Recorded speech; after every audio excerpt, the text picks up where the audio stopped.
I'm Dean Walker, and welcome to the Poetry of Predicament podcast, a podcast for people brave enough to face humanity's challenges and problems, and most importantly, our numerous predicaments. The Poetry of Predicament is a podcast meant to inspire us to bring forth grace, beauty, and connection with the web of life in the face of a predicament-laden world. Our guest on this episode of the Poetry of Predicament is long-standing blogger, author, facilitator, systems innovator, and thought leader Dave Pollard. In this episode, Dave describes some new territory he's been exploring, the territory of our essential oneness.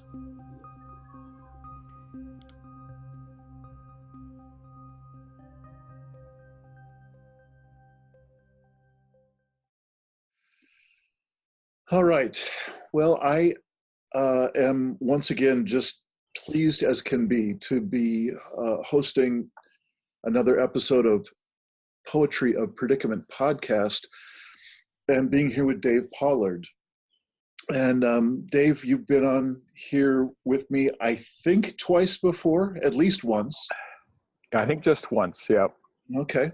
And that was just great, and I so appreciated it and really looked forward to whenever it might happen again. And between that time and now, you've done what looks to me like a pretty major shifting of gears, or shifting of orientation of your experiential base, your thinking, certainly how you're writing. And it really caught my attention enough so that I knew it was time to write you and invite you here, invite you back. And it's, if I could just look to summarize it a little bit and then ask you to give me some reflection on how I summarize it, if it fits or not with what's real for you. Sure. My experience of you is that you have been a long time blogger, author, thought leader, facilitator, and so on. You've done a tremendous amount of, I mean, it's really, it says it in the title of your blog, How to Save the World. You've been someone very, very engaged at almost every level, and I've been particularly inspired and focused on your work around group dynamics, and there are a number of different pieces of your earlier work that have really spoken to me and inspired. And Thank you. And this Nothing on Offer here that you posted April 28th,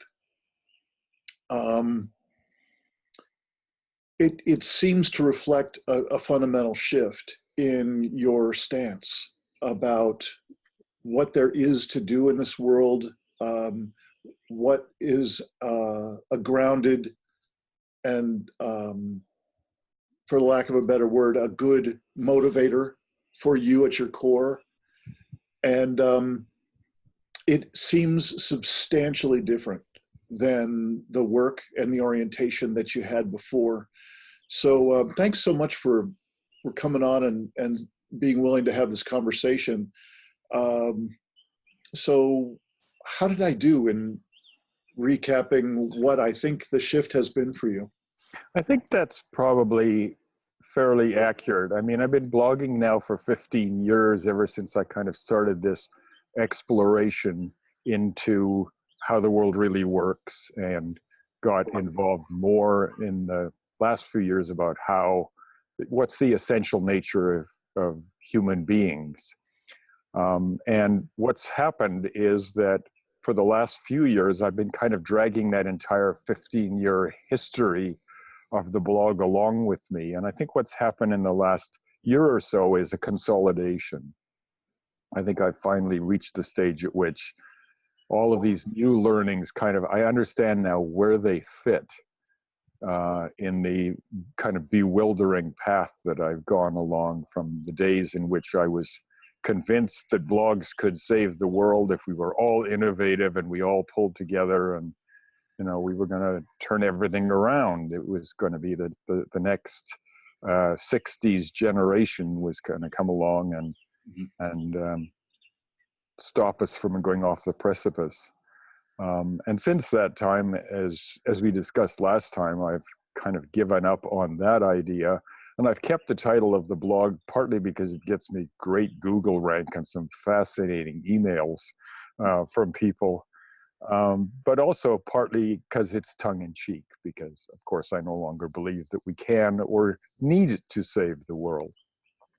But the recent consolidation is basically, I think, trying to be a little more humble and realizing if in fact the self is an illusion, if in fact we do not have free will. And I was hard coming to that conclusion. I fought it tooth and nail every step of the way. But if in fact we don't have free will, what business do we have trying to tell other people how they should be living their lives? Right. We're all doing our best. That's the message. And if my blog now has any value to anybody else, it's kind of reassuring them that, yeah, we're all doing our best.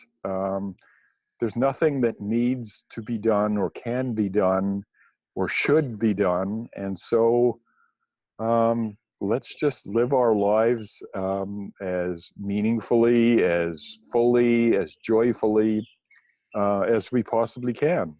Yeah. But I don't offer that as advice. Yeah. I'm just saying that seems to be what's happening now. Yeah. Well, let me just stop you there because you've actually already covered a lot of ground. And for people who haven't read your blog in the first place, or particularly this newer orientation that you're describing,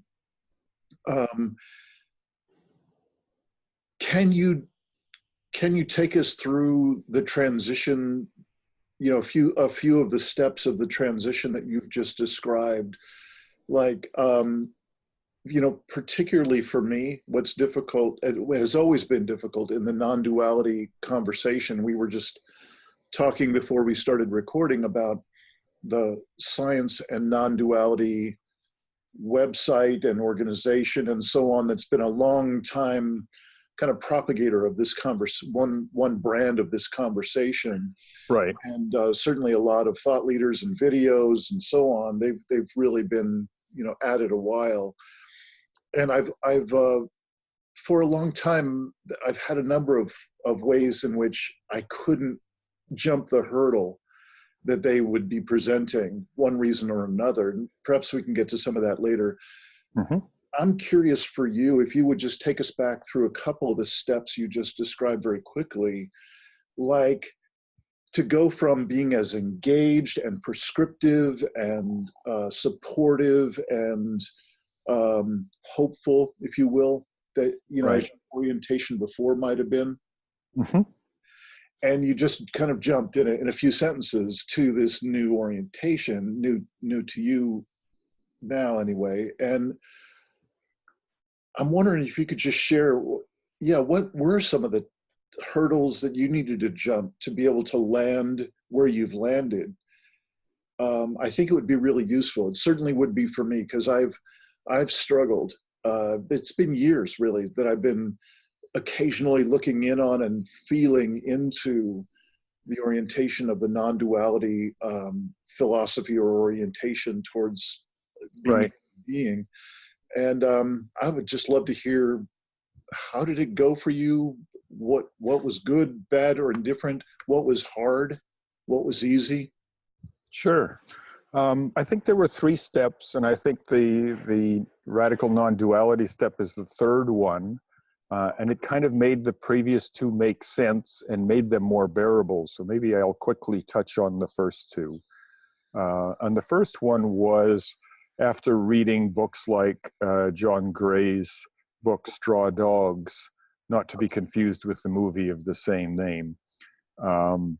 The realization that came largely from my study of complexity theory, that our civilization was going to end in this century, and that there was nothing that we could do about it.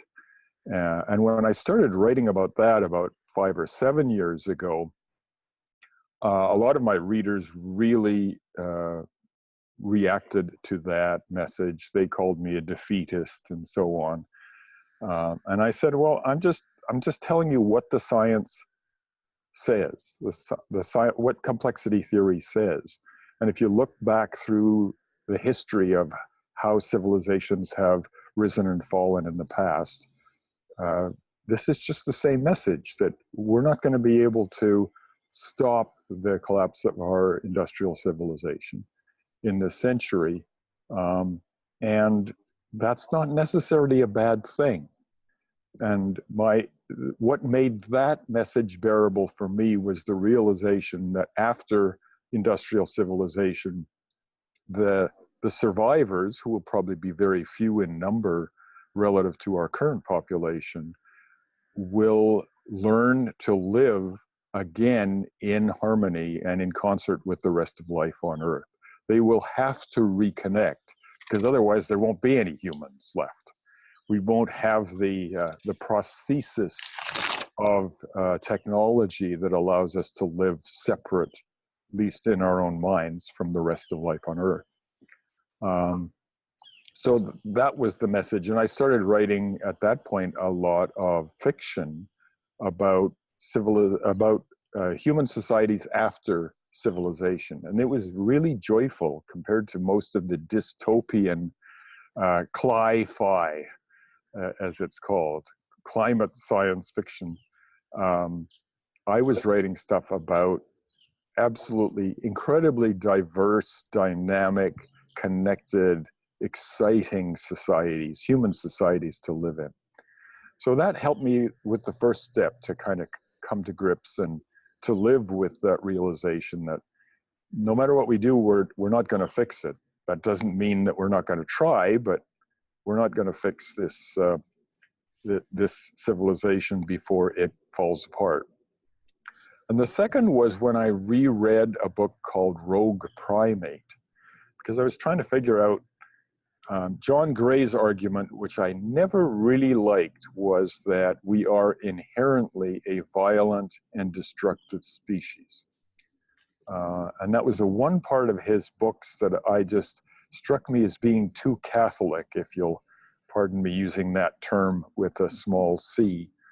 And what I liked about Rogue Primate was the argument that our apparent rapacious and destructive behavior only emerged on the planet once we had begun to domesticate ourselves. Once we had ceased to be wild individual creatures and started to become civilized, if you will. And it's that domestication, the book argues, that self-domestication, that has disconnected us from the rest of life on Earth.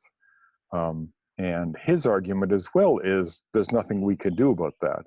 That is the nature of our species. It's not that we are inherently violent and destructive. It's that we have a proclivity to domesticate ourselves. That's partly because we've got large brains, and partly because we are very social creatures. We are very creative. All of these things tend to lend to domestication. Yeah. And as long as we're going to domesticate ourselves, we're going to create this artificial world and artificial relationship between ourselves and the rest of the world. And that unfortunately has the side effect of making us insensitive to the destruction and damage that we are doing with the best of intentions. I mean, I don't think anybody really wants us to be destroying the planet. So anyway, that was kind of the second step. Yeah. And that was comforting too, because the first message said we can't save civilization, and it's because we're inherently a rapacious species. And I didn't like the second part of that. So going back and reading that book again, Rogue Primate, I could then say it's not because we're a rapacious species, it's because we made the mistake of domesticating ourselves, and we didn't have any alternative to that. So that left me in a space where I said, okay, well, now what do I do? And it was at that point that I was open to this idea of science and non-duality. I have always been a science geek. I got that from my father. And we used to debate, my dad and I used to debate for hours about the Big Bang. My argument was the Big Bang didn't make sense to me because it sounded too much like the Earth was created in 7 days. Mm-hmm. You know, the Adam and Eve creation story. It had this neat beginning. And I just said, you know, everything that I learn about when I study biology, when I study astrophysics, everything I learn about seems to talk about infinity and indivisibility and mystery. The thing that I loved about science was the mystery, the fact that there was some things that clearly to me, intuitive to me, could never be known. And I really liked that. So when I started looking at the nature of the human species from that scientific lens, and I started, as we mentioned before this call, I mentioned that I started with a lot of the science and non-duality videos. And the key developments in science in recent years about the nature of the self are twofold. The first is that when neuroscientists have looked for the self, they have concluded that there isn't one. Mm-hmm. Mm-hmm. They have tried, you know, the theory is that there is some little, they call it a homunculus, which is, you know, the essence of you resides somewhere in your brain probably, but somewhere inside you there's this collection of identifiable neurons and other things that make you you. And neuroscience, as hard as they've looked for this, have concluded that there is no self. There is nothing that is identifiable as being a separate self. And they have also found that when they have looked, and these are controversial studies, and they're trying to repeat them in more rigorous ways now. When they've looked at people making decisions, what they have discovered is that when, for example, they tell somebody, think about whether you're going to raise your left hand or your right hand, and then raise that hand. Once you've decided which hand to raise that hand. And they've looked with brain scans and fMRI equipment. And what they discovered was that the motion of the hand actually preceded the activity in the brain that indicated that was connected with making the decision. And what they concluded was that the brain doesn't actually make any decisions. The whole body makes the decision. There is no separate self. There's no cognitive process involved that actually leads to the decision. What the cognitive process is actually doing is rationalizing, making sense of the decision that's already been made. Because what the brain is a giant pattern maker. It wants to make sense of everything. That's what it's good at. Mm-hmm. And so the realization that we don't actually make decisions, that the brain merely rationalizes the decisions that have already been made, that resonated with me a lot. And it allowed me for the first time to accept this idea that we don't actually have free will. And as I said, I'd been arguing with people for years over this, taking the other side. And so the acknowledgement that we didn't have free will kind of raised the question, okay, so there's no self, there's no free will. Let's dig a little bit deeper. And I was reading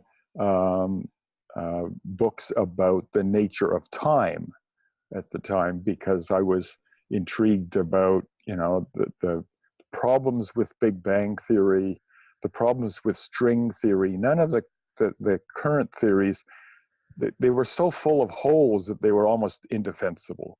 And they didn't make sense intuitively to me. I mean, Einstein famously said, or is purported to have said, you know, the feature of a good theory is it's as simple as possible, but no simpler. And a lot of the theories that I had read about the nature of space and time seemed to me staggeringly complex. I mean, string theory notoriously so. And so when I started reading some of the new work that was being done in quantum mechanics, which, as you're probably aware, creates some, you know, impossible dilemmas that current science just can't explain. So they've had to come up with all new theories as to what is the nature of space and time. And there's one in particular by the name of Carlo Rovelli, an Italian theorist in quantum mechanics and astrophysics, who has basically said the best we can figure out is that there is no time and there is no space. What there is an infinite field of possibilities. And within that infinite field of possibilities has arisen this appearance of multiverses. And it's no longer fashionable in science to talk about a single universe, or a big bang, a start, and end. There's this infinite number of universes, each expressing a different possibility. And I love that. To me, you know, if you want God, there he is, an infinite field that expresses infinite possibilities. I mean, if that isn't the creation of everything, if that isn't a great creation myth, I definitely prefer that particular version of God, as opposed to the one that is so vindictive and so pointed in terms of punishing us human beings for our wrongs, that that God will somehow punish me for masturbating or whatever it is that I have done. So I'll take your infinite possibilities over that anytime. Yep, for sure. So putting all of those things together, you know, it just made sense to me that all of these, the speakers in radical non-duality were basically saying the same thing. They were saying there is no time, there is no space, there is only what is happening. Mm-hmm. And it is the self, the individual self, which is a construct of the brain, which invents the concept of time and space as a means of keeping track of stuff, as a means of trying to make sense of things. Mm-hmm. And in fact, their argument is that the self doesn't actually do anything. It's like the little kid with the steering wheel and the toy steering wheel in the car. Or a better analogy, I can't remember who told me this one, is that they were in an airport waiting area, and there was a video game going. And he discovered that somebody had left the video game unplayed, unfinished. So he went up there and he started doing the steering and so on this race car track. And he was amazed at how well he was doing. He was quite delighted with himself. And then all of a sudden he crashed. And he said, damn, I thought I had that turn just done perfectly. And then another individual came over to him and said, you realize that you weren't actually playing that game. That's the game playing itself to try to entice you to put loonies, to put money into the slot. Yeah. And it was just like a revelation. You know, I thought I was in control. I thought I was the one doing this. And that's kind of a metaphor for what I have realized, or what I now believe, and I may change again tomorrow, but what I now believe the self really is. It's an illusion that the brain has concocted for perfectly valid reasons, evolutionary reasons, but which actually has no control over everything. And that, of course, resonates with all of this other stuff related to lack of free will, and to my fundamental belief as a human being that no one is to blame. So all of that kind of fits together in a kind of anomalous way, and that's where I am now. And if you do come to that conclusion that you have no free will, that no one is to blame, that our civilization is going down regardless, that human beings are not are not by nature destructive, but they are by nature actually quite lazy as a species. But they are prone to this self-domestication that has given rise to civilizations which tend to be unintentionally destructive. Yeah. All of these things just kind of fit into a philosophy of life, which is where I am now, which is, I guess the best adjective to describe it is equanimous, which is a word that isn't used very much. It's the adjective that goes along with equanimity. You know, and what is the saying? Can't remember. There's I think a Hindu or Buddhist saying that has four parts to it, and one part of it is equanimity, and it's what is left when you are gone, when you have reached enlightenment, after enlightenment. And so I don't know that I'm enlightened, but I think this equanimous approach to the world, where you accept everything as it apparently really is. Oh, there's a dog walking by. He's just going for a walk. Where you accept things as they are and do so with a generous, open, and caring mind, just seems to be the best place to land, to rest for now. Yeah. And it's made me, I've been happier since I've arrived at this resting place, because who knows, I might change again tomorrow. But I'm happier than I think I have ever been. And it's great fun trying to explain this stuff to people, because of course it's, it really is radical, these ideas. But they do make sense, and they do kind of all fit together. It's kind of like a puzzle that we're all doing to try to make sense of the world and who we are. And this may not be the ultimate solution to that puzzle, but sure works for me right now. Okay. Well, thank you for taking us on a loop through your path to get to this spot. I think what I'm inclined to do, if it's all right, is I'd like to give you a little bit of a tour of my kind of blending with a similar path from time to time, and some of the potholes I've encountered, some difficult spots where I couldn't quite get fully on board. That'd be great. I get to interview you a bit. Yeah. Yeah, I'd love to hear it. So a couple things. I hear you, and I hear what you just laid out, and I appreciate there is indeed a warmth there, and I heard various pieces of where you've landed in your experience and in your orientation, that included how indeed you do choose to engage with particular qualities, and that is choice, and that is some agency. You are choosing that.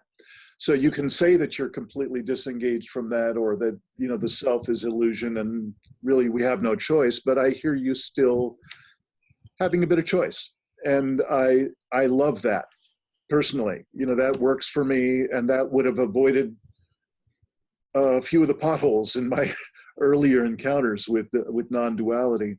Well, I could debate that, but I don't want to debate it right now. I want to hear the rest of your path. Yeah, great. So I was at a recent science and non-duality event where they particularly wanted to find, they're on a track of finding various speakers, facilitators, authors, and so on, that that are hands-on in various fields that are not often thought of or not often included in their work. So the guy that was at the center of this workshop that I went to was Gabor Mate. Oh, yes. Yeah, so you know. Yep, he's a fellow Vancouverite. Yeah, yeah. And so he's done a lot of work with addiction. He has a remarkably, I think, a very heartful and inclusive way of holding the various kinds of process work that he does with people with addiction, and he's offering that to professionals and lay people alike. And that was the nature of the workshop. And the idea for the sand people, because I spoke to them, I said, this seems really different than what you're usually putting out in your videos and so on. And they said, you know, we really needed to get back to some of the, you know, and I forget how he did it. It was an Italian guy, and I apologize to everybody right now because I've forgotten his name. I didn't come prepared to remember fully. Mm-hmm. But he's, you know, evidently pretty high up and makes the decisions about who they focus on and not. And he was saying, you know, they really wanted to get back to Earth from time to time, instead of out in cosmos and the oneness of it all, and that those massively expansive views, as true or not as they might be. He was saying that they really saw that they wanted to be able to bring it back to the level of daily life, right, with daily issues, with, you know, people making real decisions and having real emotions. And what do we do now? Sorry? What do we do now? Yeah. That's the question that you're always left with. Right. Yep. And so, you know, for me, that was an unexpected boon in the workshop. I didn't know that they had sponsored the workshop and so on. And it really was refreshing to me, because I couldn't, basically those potholes I was describing, those difficulties that I had in earlier explorations of non-dual conversations and so on, it was so heady, and it was so supposedly inclusive, where we're all one and there is no there's no individual expression, there's no individual will, and that sort of thing, that that it kind of looped back to eat itself on its own tail. Yep. by essentially disconnecting, using the reasoning that we're all so connected, we're all so one, that we end up disconnected in terms of real interaction. Is that communicating? Kind of, yeah. Yeah, so I'm just trying to relay my experience of earlier conversations where right, the person would take me out through, you know, some pretty cosmic loops of reasoning about, you know, similar to pieces of what you just shared. Did he bring along any ayahuasca? I've had far more grounded, real, deep connection in ayahuasca than I ever had with non-dual conversations. So that's just me. Maybe I'm just showing my preference and experience. Yeah. So that's probably enough. I just wanted to give you a sense of some of the earlier conversations I've had where it felt like the spiritual version of trying to speak with a libertarian about economics. Yep. I just, in 2 or 3 sentences, my head's exploding because I can't feel the interaction with the person and I can't follow their logic. It's like a logic loop that they're very sincere about, and I can't feel it. I can't reach it. So I wonder if that makes you, want to say anything. I'm just curious. Yeah, I'm kind of curious to know what your answer to the question is that always comes up. And in the same question, when I read Gabor's stuff and watched his videos, and I really enjoy him. He's a quite amazing guy. But he hesitates to say, because his argument is that a lot of the trauma, a lot of the addiction, a lot of the depression that exists in the current world was put in place very early in childhood by situations and circumstances that were where each of us essentially had to disconnect. We had to disengage because we lost our safety net. Yep. Makes the argument that very early in life, if you look at tribal cultures, the baby, the child is constantly in touch with the mother. There's constant reassurance. You're basically never left alone. So you are part of something else, and it's safe and secure all the time. Yeah. And we live in this modern, fast-moving life where everybody is dealing with so much that young children are at best kind of neglected and at worst abused by the traumas that adults are acting out in their lives. Yes. And that necessarily has to be disconnecting. What Gabor doesn't say, he says that the answer is we have to nip this in the bud. We have to change the way in which we raise children to recreate that safety for them. What he doesn't say, but kind of leaves unsaid, is for those of us who weren't fortunate enough to be able to benefit from that, there's not that much that we can do but to understand our trauma, to respect it, to appreciate that it came from an honest and sincere place, to not blame ourselves or anybody else for it, right. Which is entirely consistent with these, this new philosophy or evolved philosophy that I've come up with. And just, I guess that's what grace is. I mean, I tend not to use the word because it's a very loaded term. Yeah.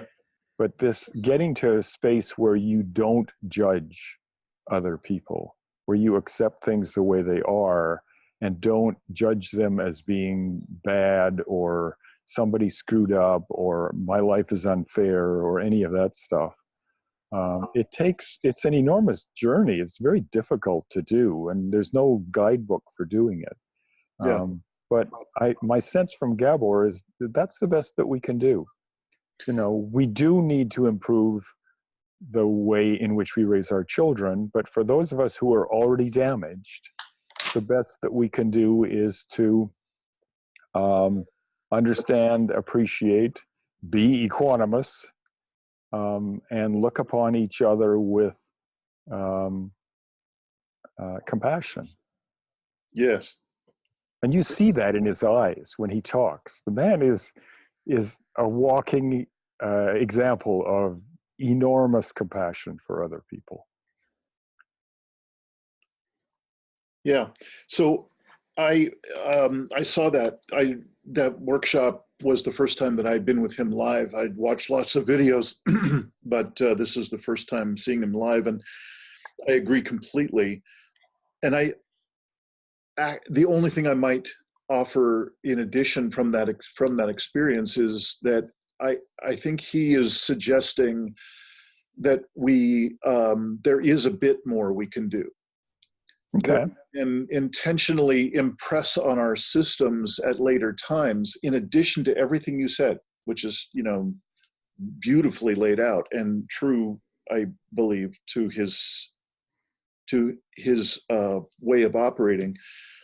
That he does this technique called compassionate inquiry, which really is just the very very basic level, kind of open and warm, curious listening, and I believe kind of holding, by listening well, holding the speaker's hand. Yep. In just warm curiosity, not at all like guiding, just I'm with you. And through the compassionate inquiry process of, if that's where you and I might be doing together, and that will bring a new quality of experience to impress on one's system, on one's implicit senses. Right. And so I would just say that seems to be his leaning now, his primary leaning for regular folks, being with regular folks, and what can we do together to have life be a little bit better. There's that question again. What can we do now? Yeah. So that's my question for you. What do you think, beyond kind of trying to come to an understanding of where we are? Yeah. What can we do now? Not what should we do. Yeah. What can we do now? What would be your kind of 5-sentence answer to that question? Sure. I just, it's easy because it's just the punchline of my work. And it's the punchline I got when I really had my woke moment of, there's no way to save this, fix this, where it's done. I saw that really clearly a number of years ago. And that is to reconnect with the web of life. Right. And that for each of us, I break it down just for ease of conversation, that we've disconnected from deeper self, from our relationship with others, with earth, and with soul. Right.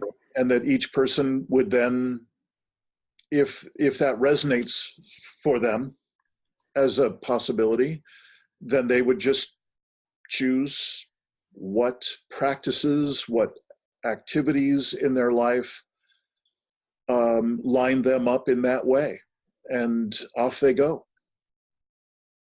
And that could be everything from super creative to super lazy. I think that was one word you used earlier, to whatever the person's focus is in life. That's about all I have. That's why I got intrigued in the last 10 years with the business of facilitation. Is, to me, I think the most important skills of this century are going to be facilitation and mentoring skills. And they're exactly what you just described, which is helping each of us, because each of us is coming from a different place in this, helping each of us to find that, to reconnect, to kind of heal that disconnection from the earth, from ourselves, and from each other. Yep. And I think that's a great answer to that question. I would question whether or not any of us has the free will to make that choice. I would argue it's in your nature. Your inherent and your conditioned nature is to be a compassionate person, to be a good listener. And that therefore, this role that you have identified as helping others to connect, to reconnect, it's the only thing you could have done. And, that's a blessing for the world. Yeah, it's funny that you bring that up, because I sort of don't understand why even say that, because the free will part, it seems like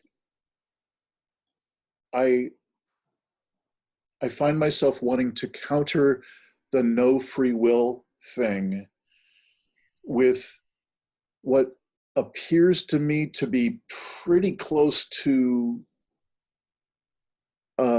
unanimous in people that I've interacted with my whole life, is that people, when asked what's is it a good thing to connect with the web of life, just for lack of a better term to use, but just something like that, almost everybody has some answer right away, no matter what walk of life they're from, almost no matter what age they are. And it oftentimes is headed on the track of love. Yep. Some version of connection, love, being with others, being with self in presence, that kind of thing. Yep. And I think that's our essential human nature. And interestingly enough, the argument, one of the terms that the radical non-duality speakers use as placeholders for the idea of everything, and everything in their argument is that everything is one. There is no time or space. There is no separation. But one of the terms they use for everything is unconditional love. And they use it in quotation marks because they want to differentiate it from the possessive, sometimes destructive forms of love that many of us feel when we're overcome. No, when I said I thought that was your inherent nature, I think that's true for a lot of us. I think in your particular case, my sense is that you are driven by, I don't know where the conditioning, I don't know who to thank for it. I try not to make judgments, but clearly there have been people who've influenced you in the past that have kind of led you in that way. And I contrast someone like you who's doing such important work in the world with some people that I know now who are, almost off the chart narcissists.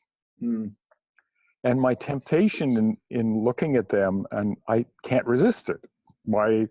I'm human too, and I have no choice of how I react.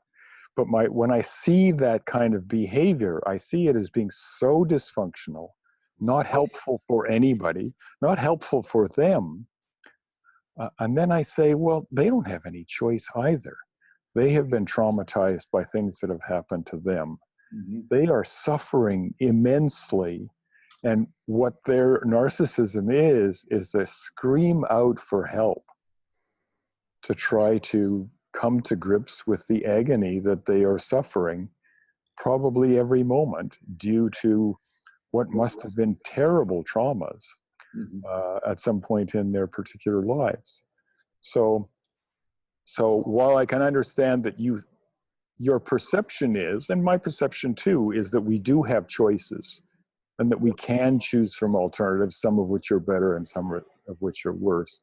I'm not sure that that's true. I think our innate conditioning, and that's a combination of our biology and our social conditioning, which is, how we've interacted with others. Yep. Combined with the conditions of the moment, the situation of the moment, is what determines what we do. So I'm a determinist, and I no longer make apologies for that, although I do admit I may change again tomorrow. Yeah. I can honestly say, without putting my tongue in my cheek, thank God that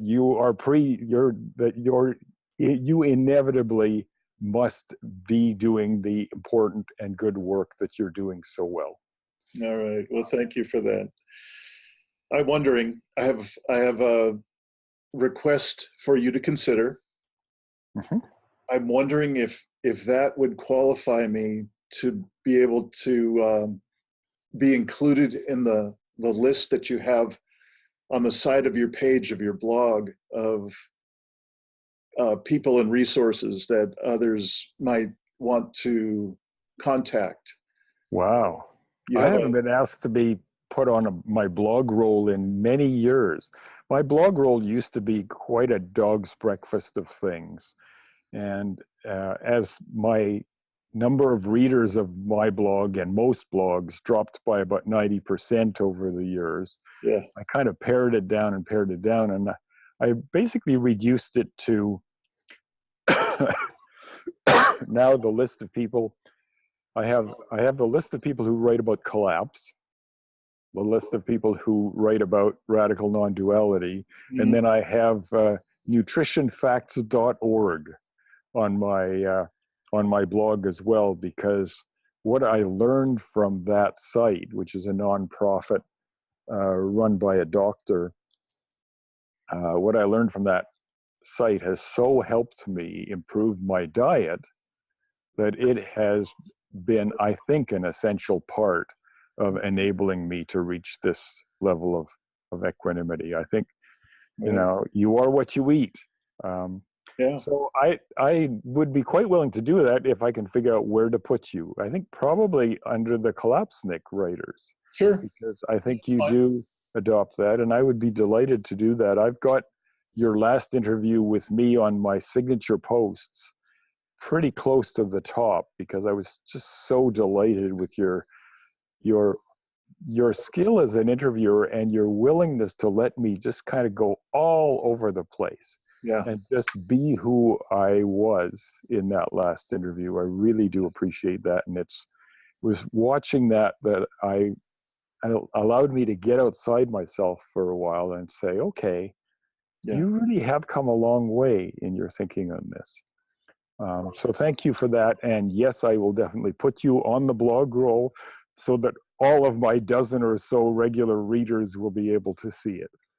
Thank you very much. I can feel the surge of interest going Yep. on across the world. Thank you very much. Yep. You know, I've just recently connected with Jem Bendel's Deep Adaptation Forum. I'm a volunteer moderator in one of the subgroups, which is about coaching and counseling in the face of, or in the name of, deep adaptation. And I find it to be just a privilege and a joy to be connected with people from mostly the USA and Europe at this point, a little bit of Canada, I should say. Mm-hmm. Oh, and a little bit of South Africa. And what's exciting to me is that this seems to be a network, a loose association of folks who,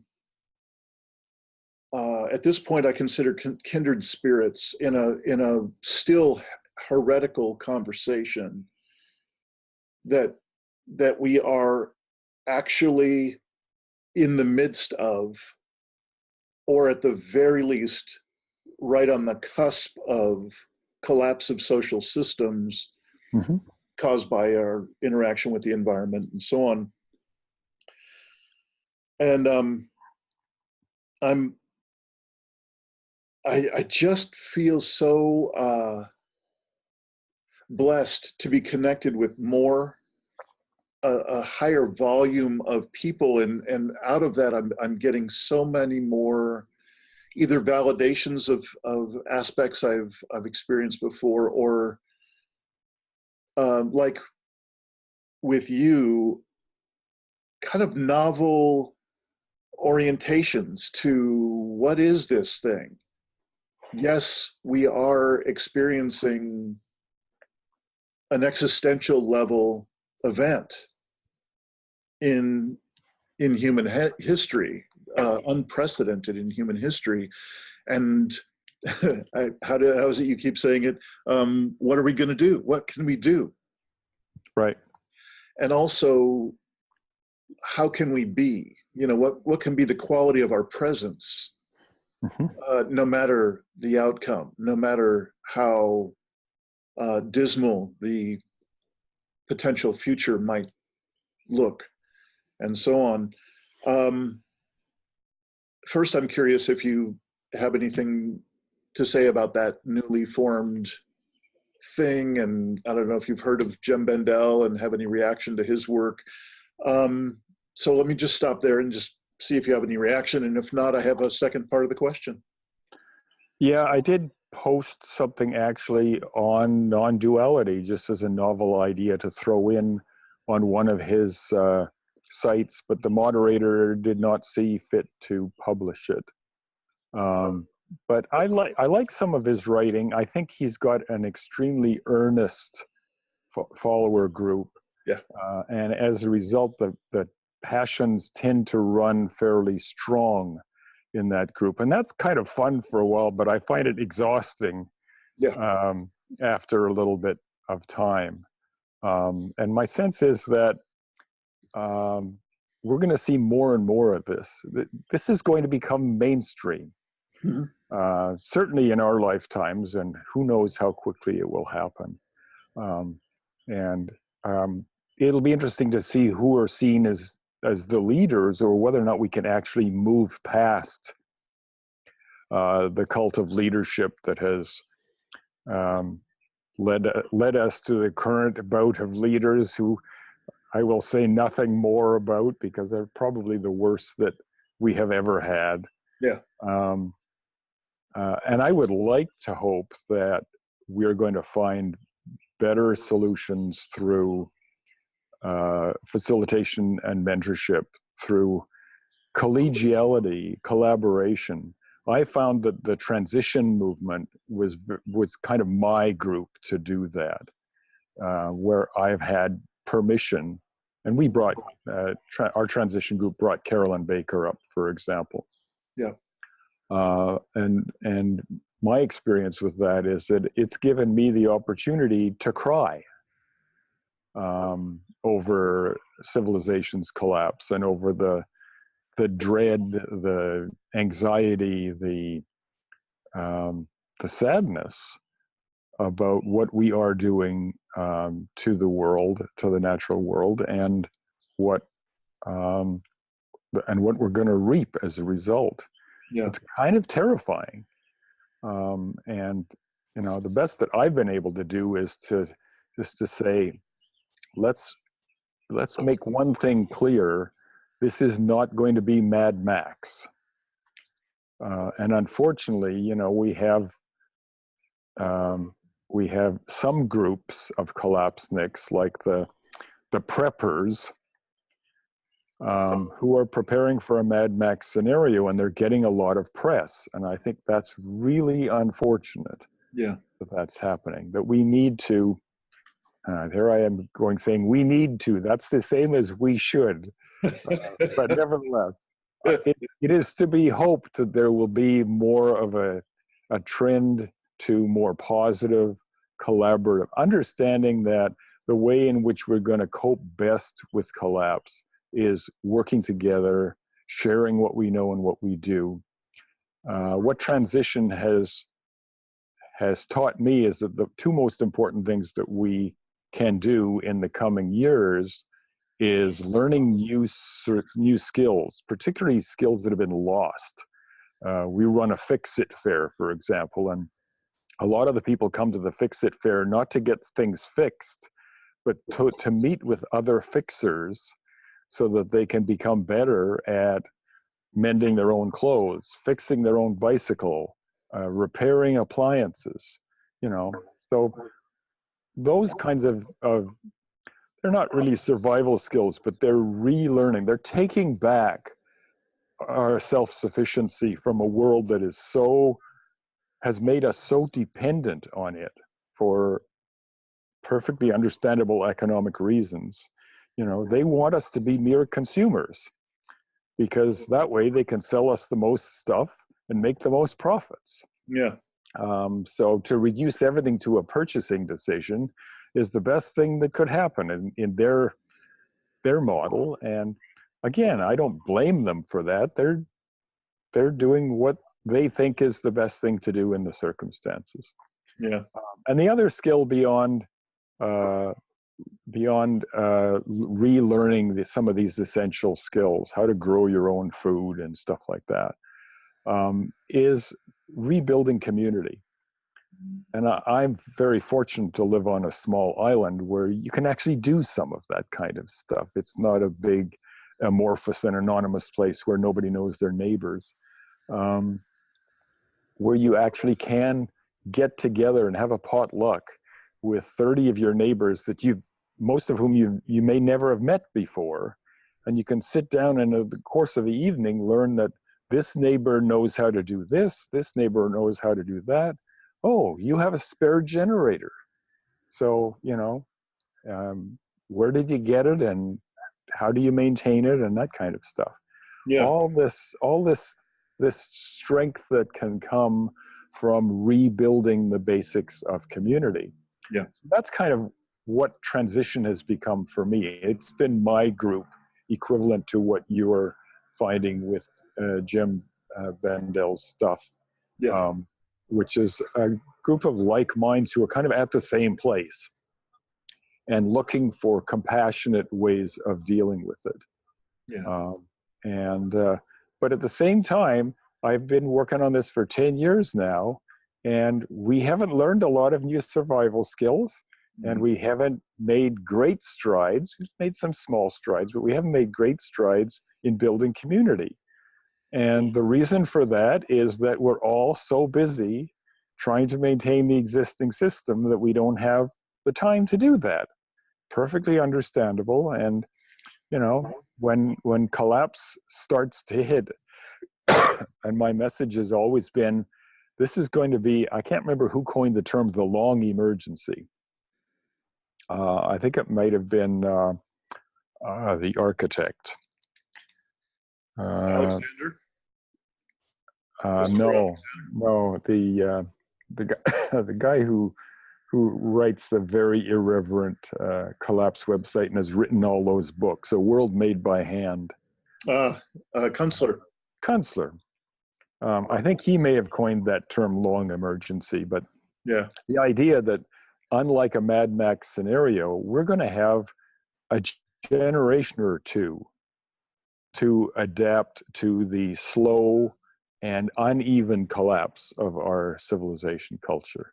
And that generation or two is going to give us lots of time to learn some things.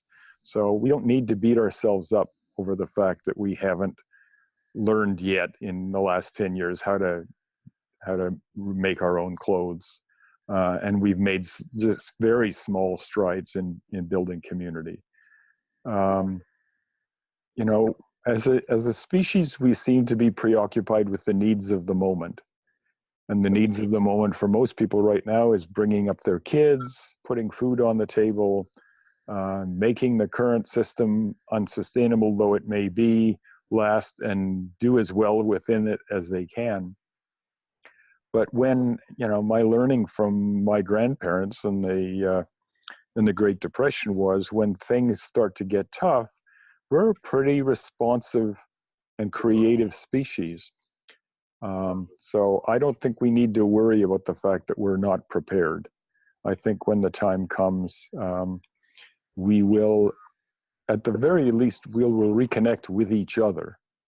It may be too late for us to actually reconnect with the natural world, but we will reconnect with each other because we're a creative and responsive, reactive species, and that's in our nature. So I think that will happen regardless of what we do or don't do in the intervening time period. I want to loop back to when you were talking just a few minutes ago about leadership and that quite possibly this is the worst leadership that we've ever had as a human race collectively around the planet.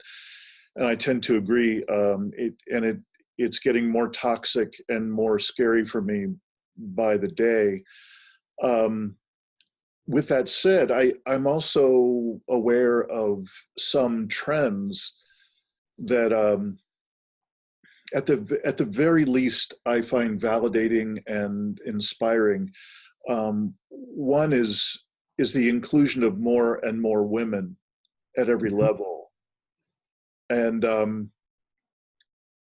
I don't know if it's just my naivete, but it's, you know, I'm clear that women are not perfect and they're very much human beings, but there is this seedling of possibility inside the feminine that I just don't find nearly as often in the masculine. And so I'm really inspired by the women that are being included now, and their own brand of brilliance that they're bringing, and their willingness to learn and expand into new roles is really exciting. And one of those, I'd just like to ask you. You probably know this person pretty well, but one of the most remarkable articulators of possibility, not just of the feminine, is a woman named Mickey Kashtan. Do you know Mickey's work? I've heard the name, but no, I don't know her work. Yeah, so she's a consultant in terms of organizational development work, in terms of exactly the kind of thing we're talking about. You know, what will it take to grow into the kind of inclusivity and radical new ways of being and presence and so on, from where we are now. And she's been consulting with the Extinction Rebellion leaders, right, the majority of whom are women. And I've just been so inspired by them as a group in Extinction Rebellion, in that leadership. And then recently heard a great podcast with Mickey Kashtan speaking. And I guess I'm just bringing her up because there's something warm and wonderful about, you know, we've never met personally, but I just always am excited to speak with you. I'm always excited that you're so engaged on really the cutting edge of what it is to be a human being in these times. It's just such a joy. And then to be able to share either my ideas or things that I've found inspiring, saying, hey, look at this, what do you think? It's just, it's a nice kind of adult way to play marbles on a sunny day, you know, and say, oh, you won my good one, or, you know, like that. Yeah. Well, it's interesting that in the facilitation community that I'm involved with now, about between 70 and 80% of professional facilitators are women. And I think part of that is the fact that they are, in general, there are exceptions, but in general, they're much better listeners. They're more grounded in terms of their interpersonal relationships than most men are. And I think that's kind of intriguing. I also think that women are more, by nature, are more collaborative. They are, for very good reasons, somewhat suspicious of leadership, even leadership by women. And if you lived in the UK right now, you probably would be able to understand that. And so I'm very intrigued that if there's a measure of how we're going to do in the coming generations, it's the reaction of the younger generation, and particularly young women, who are clearly playing more important roles as organizers, as facilitators in the movements that you're talking about. Yeah. But what intrigues me is that they are very skeptical about the existing political process. To some extent, I think they have intuitively realized that the top-down excuse me, the top-down approach is not going to solve this problem. And so the work that a lot of them are doing is very much self-organizing, bottom-up kind of movements that are saying, it doesn't matter. you look at the participation rate in elections among young people, it's pretty low. And we tend to get discouraged by that. But to some extent, what they're telling us is that's not going to fix the problem. We need to, if we're going to spend our time, we're not going to spend our time writing petitions and going to protest demonstrations. We're going to spend our time doing stuff from the bottom up that's actually going to make a difference. Mm-hmm. And I think that's a great trend. Yeah. Well, I hate to tell you, Dave, I think almost every part of the last few paragraphs that you've spoken run kind of contrary to the essence of what I'm hearing you point at in the non-duality conversation, but I'm not going to press hard there because I love everything you said.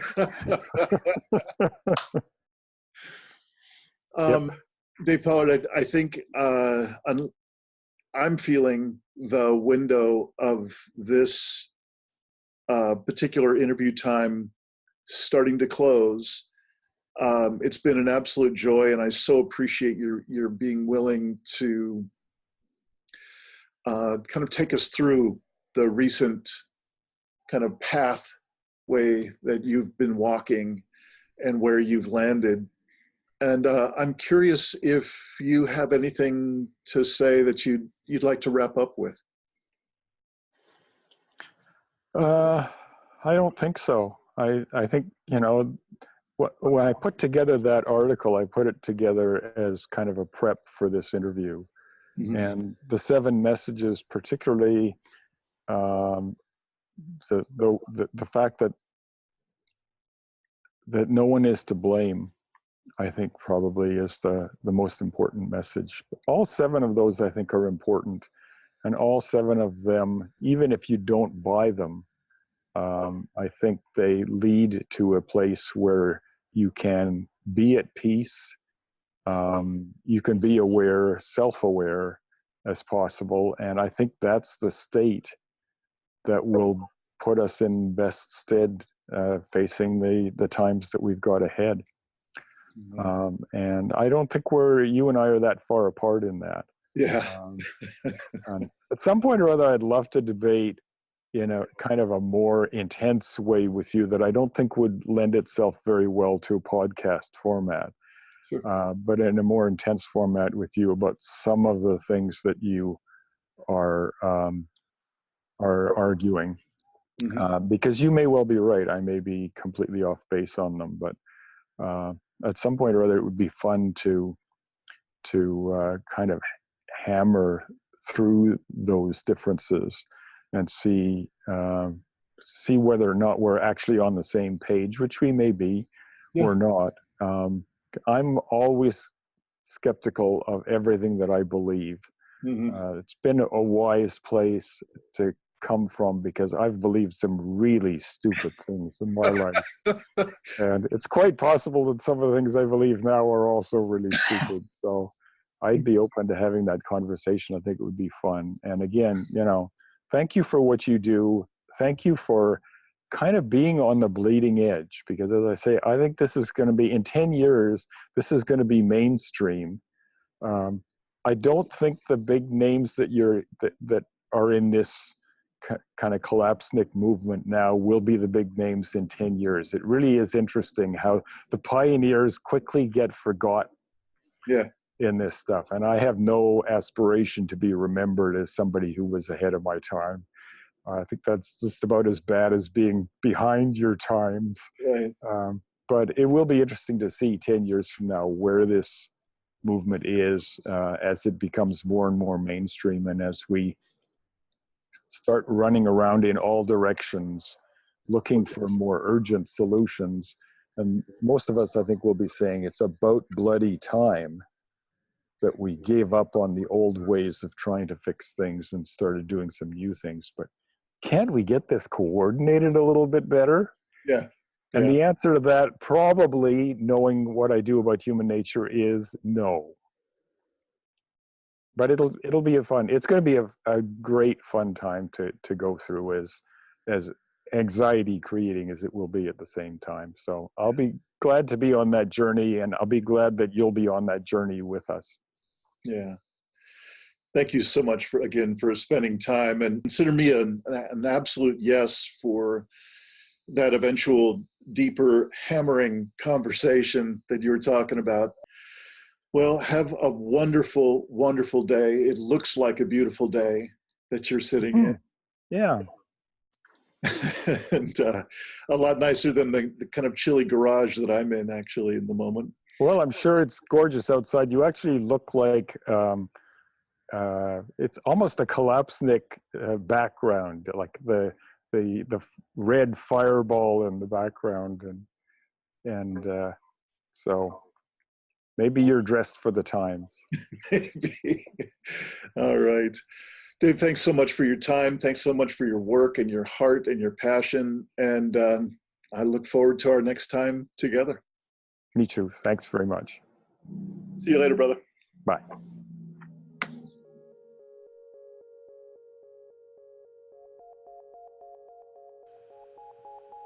Thanks for watching another episode of the Poetry of Predicament podcast, produced by Dean Walker and the Living Resilience Alliance, www.livingresilience.net. Music today from Michael Hedges, as always, and also Port Blue Into the Sea.